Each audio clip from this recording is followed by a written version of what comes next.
말씀 나누겠습니다. 미가 선지자는 미가서 4장 서두에서 장차 이 땅 가운데 이루어질 하나님이 다스리시는 이상적인 나라의 모습이 어떤가를 보여주고 있습니다. 그 이상적인 나라가 어떤 나라냐?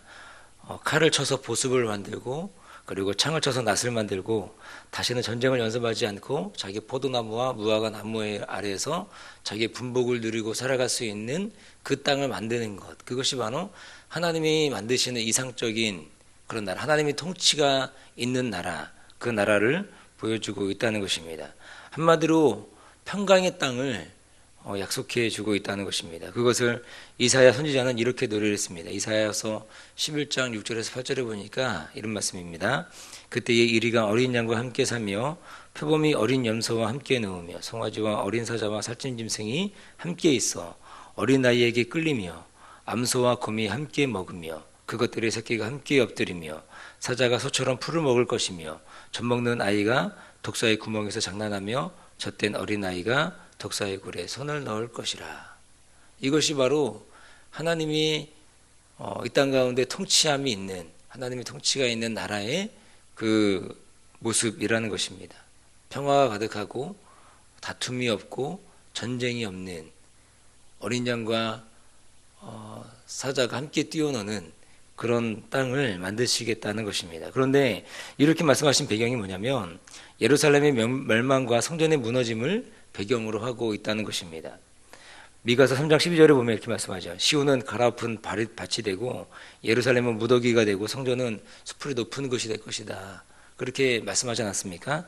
그러니까 이스라엘 백성들은 예루살렘 성이 멸망당하고 성전이 무너지면 모든 것이 끝이다. 그렇게 생각을 했습니다. 더 이상 하나님의 통치는 없을 것이라고 생각했습니다. 그런데 하나님은 그때에도 여전히 자신의 나라, 자신의 백성들을 지키시고 돌보시고 보호하시겠다라는 것입니다. 그래서 이스라엘 백성들이 오히려 끝이라고 생각했던 그때에 많은 민족들이 하나님께 나올 것이다라고 말씀하고 있습니다. 하나님 말씀 듣기를 원하고 다시는 전쟁이 없을 것이라고 얘기해주고 있다는 것입니다. 그런데 그런 하나님의 은혜를 누리며 엿보는 자들이 누구인가? 그것이 바로 오늘 본문에 나와 있다는 것입니다. 하나님이 쓰시는 사람들이 누군가? 하나님이 어떤 자들을 마지막에 쓰시는가? 이것을 볼 수 있다는 것. 첫 번째 보면 하나님 어떤 사람들을 쓰시는가? 약한 자를 쓰시는 것을 우리가 알 수 있다는 것입니다. 우리 속담에 구분 나무가 선산을 지킨다, 뭐 그런 얘기가 있다고 하죠. 이 말이 무엇입니까? 잘나고 똑똑한 그런 것들이 뭐 잘난 나무들, 똑바로 편 곱게 솟은 그런 나무들이 아니고 구분나무가 산을 지킨다는 거 아닙니까? 잘나고 힘있고 능력이 있고 빽 있는 자를 들어 사용하시는 것이 아니라 하나님이 어떤 자를 사용하십니까? 약한 자를 사용하시는 분이 바로 우리 하나님이라는 것입니다. 고린도전서 1장 26절에서 28절에 보면 우리가 잘 아는 말씀인데 이렇게 말씀하죠. 형제들아 너희를 부르심을 보라. 육체를 따라 지혜로운 자가 많지 않고 능한 자가 많지 않고 문벌 좋은 자가 많지 않고 하나님께서 어떤 자를 사용하시는가? 세상에 미련한 것들을 택하사 지혜 있는 자들을 부끄럽게 하시려고 세상에 약한 것들을 택하사 강한 자들을 부끄럽게 하시며 하나님께서 세상에 천한 것들과 멸시받는 것들과 없는 것들을 택하사 있는 것들을 폐하려 하시나니 이는 아무 육체도 하나님 앞에서 자랑하지 못하게 하려 하심이라 말씀하시는 것입니다. 하나님은 세상에 미련한 자들을 택하시고 세상에 약한 자들을 택하시고 세상에 천한 자들과 멸시받는 자들과 없는 자들을 택하셔서 지혜 있는 자들을 부끄럽게 하시는 분, 그분이 바로 우리 하나님이라는 것입니다. 왜 하나님이 그렇게 하십니까? 왜 약한 자들 사용하십니까? 자랑치 못하게 하기 위해서라는 것입니다. 하나님이 가장 싫어하시는 것은 자랑하는 자, 교만하는 자입니다. 그래서 그들로 자랑할 것이 없도록 만드시고 오직 하나님의 은혜만을 찬양하게 하는 사람들을 통해서 하나님의 나라를 이 땅 가운데 세워 가신다는 것입니다. 그러므로 하나님께 쓰임받으려면 무엇보다 자랑이 없어야 되는 거죠. 자기 의가 없는 사람, 자기 자랑이 없는 사람, 자기를 드러내지 않는 사람, 그 사람을 하나님이 쓰신다는 것입니다. 하나님 앞에서 언제나 약한 자의 모습으로 서 있는 사람, 그 사람이 하나님이 사용하시는 사람의 모습이라는 것입니다. 그것을 오늘 본문에서도 말씀하고 있다는 것입니다. 6절에서 7절에 보니까 이렇게 말씀합니다. 여호와께서 말씀하시되 그날에는 내가 저는 자를 모으며 쫓겨난 자와 내가 환난받게 한 자를 모아 그 저는 자로 남은 백성이 되게 하며 몰래 쫓겨났던 자로 강한 나라가 되게 하고 나 여호와가 시온산에서 이제부터 영원까지 그들을 치리하리라 하신다. 그렇게 우리 주님이 오늘 본문에서도 동일하게 이렇게 말씀해 주고 있다는 것입니다. 하나님 어떤 분이시냐? 저는 자와 쫓겨난 자와 환난당한 자를 모으셔서 어떻게 하십니까? 강한 나라, 강한 자들로 만드시겠다라는 것입니다. 그리고 시온산에서 하나님의 치리하심, 하나님의 다스리심을 받게 할 것이다. 그렇게 말씀하고 있다는 것입니다.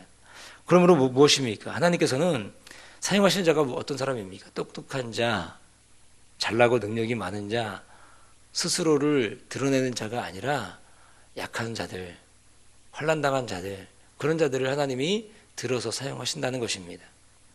이것이 우리 가운데 큰 위로가 되는 거 아니겠습니까? 우리가 어떤 자들입니까? 우리가 잘나고 똑똑한 자들입니까? 그렇지 않은 것 같습니다.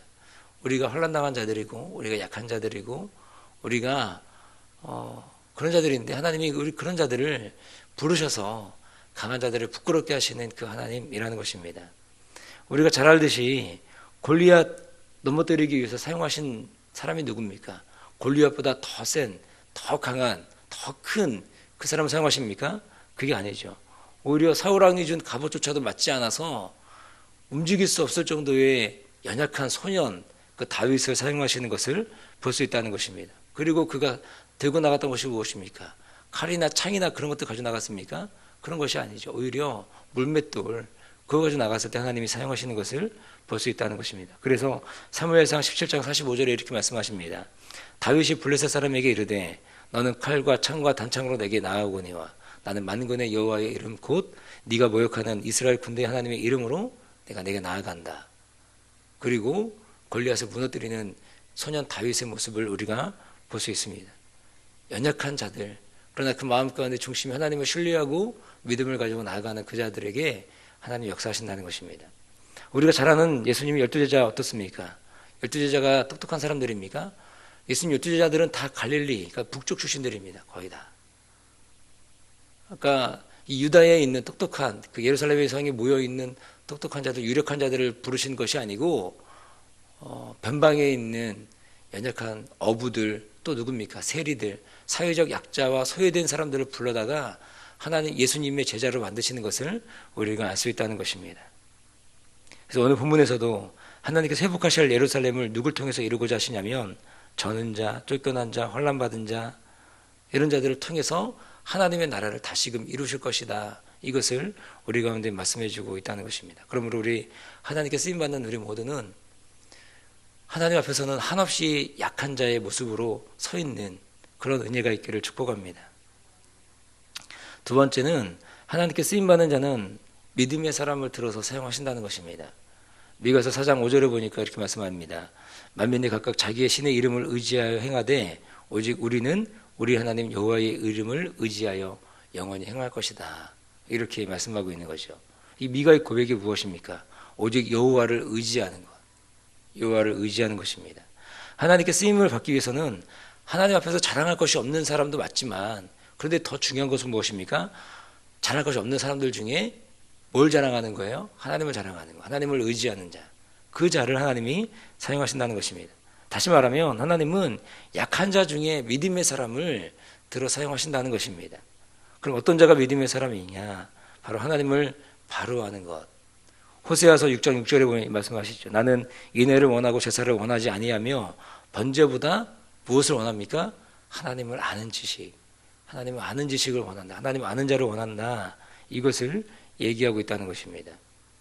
그리고 우리가 잘 알듯이 요한복음 17장에도 보면 3절에 이렇게 말씀합니다. 영생은 곧 유일하신 참 하나님과 그가 보내신 자 예수 그리스도를 아는 것이다. 우리가 영생을 원하는데 영생이 무엇이냐? 그리스도를 아는 것이 영생이다 말씀한다는 것입니다. 그래서 하나님은 믿음의 사람을 사용하시는데 믿음은 하나님을 제대로 아는 것에서부터 시작한다는 것입니다. 그래서 믿음은 우리 가운데 성장을 준다는 거죠. 우리가 잘 자랄 수 있는 토대를 주는 것이 무엇이냐? 그것이 바로 믿음이라는 것입니다. 골로새서 1장 10절에 보면 이렇게 말씀합니다. 주께 합당하게 행하여 범사에 기쁘시게 하고 모든 선한 일에 열매를 맺게 하시며 하나님을 아는 것에 자라게 하시고 믿음의 성장은 하나님을 아는 것에 자라가는 것입니다. 저는 여러분 모두가 하나님을 아는 일에 자라가는 저 여러분 되시기를 축복합니다. 이사야 선지자는 마지막 때의 모습을 이렇게 표현합니다. 이사야서 11장 9절에 보니까 말씀하는데 내 거룩한 산 모든 곳에서 해됨도 없고 상함도 없을 것이니 이는 물이 바다를 덮음같이 여호와를 아는 지식이 세상에 충만할 것이다. 여호와를 아는 지식이 충만할 것이다. 언제요? 마지막 그때에. 그런데 하나님은 무엇을 통하여 우리가 하나님을 알게 되느냐? 바로 그것이 말씀이라는 거죠. 그래서 하나님 말씀이 성경을 통해서 우리가 하나님의 말씀을, 하나님이 어떤 분인지를 제대로 알아가고 배워갈 수 있다는 것입니다. 그래서 우리가 성경을 읽고 또 배우고 또 묵상하는 그런 일들이 우리 가운데 필요한 거죠. 그래서 모든 성경은 어떻습니까? 하나님의 감동으로 된 것이죠. 교훈과 책망과 바르게 함과 의로 교육하기에 유익한 것이 바로 하나님 말씀인 것입니다. 이것은 하나님의 사람으로 온전케 하고 모든 선한 일을 행할 능력을 주시는 그것이 바로 하나님의 말씀이 된다는 것입니다. 그래서 우리 가운데 믿음을 자라가게 하는 것이 무엇이냐? 그것이 바로 말씀이라는 거죠. 이 말씀을 통해서 우리가 하나님을 더욱더 깊이 알아갈 수 있다는 것입니다. 그래서 하나님 더욱더 알아갈 때 생기는 것이 무엇입니까? 또 더 큰 믿음이 우리 가운데 생겨나는 줄로 믿습니다. 그러므로 하나님께 쓰임받는 사람은 어떤 자냐? 연약한 사람도 맞지만 또 어떤 사람이냐? 믿음이 있는 사람, 하나님 말씀을 배워가는 사람, 믿음 안에, 말씀 안에 신앙의 성장이 있는 사람, 이 사람을 통해서 하나님이 일하신다는 것입니다. 말씀을 정리합니다. 오늘 본문을 통하여 하나님께 쓰임받는 사람이 누구인가를 생각해 보았습니다. 오늘 본문은 하나님께서 예루살렘을 회복시키시고 그 예루살렘을 누구에게 주시는가를 보여줍니다. 회복된 예루살렘. 그것은 무엇입니까? 그 마지막 때겠죠. 어찌 보면 하나님의 통치, 하나님 나라에 들어가는 자가 누구냐? 저는 자, 쫓겨난 자, 혼란받은 자들을 통해서 하나님이 일하신다는 것을 보여주는 거죠. 결국은 하나님은 약한 자를 들어 사용하신다는 것입니다. 그러므로 우리가 하나님께 쓰임받기 위해서는 하나님 앞에서 한없이 약한 자, 하나님만 의지하는 자가 되어야 될 줄로 믿습니다. 더불어 하나님께 쓰임받기 위해서는 믿음의 사람이 되어야 한다는 것입니다. 믿음이란 막연한 믿음이 아니라 하나님을 아는 지식입니다. 하나님 아는 지식은 한 가지밖에 없습니다. 말씀을 배워가는 것입니다. 말씀을 알아가는 것입니다. 그럴 때 우리 가운데 믿음이 더해지는 줄로 믿습니다. 이런 은혜가 저 여러분 가운데 있기를 주님의 이름으로 축복합니다. 기도하겠습니다.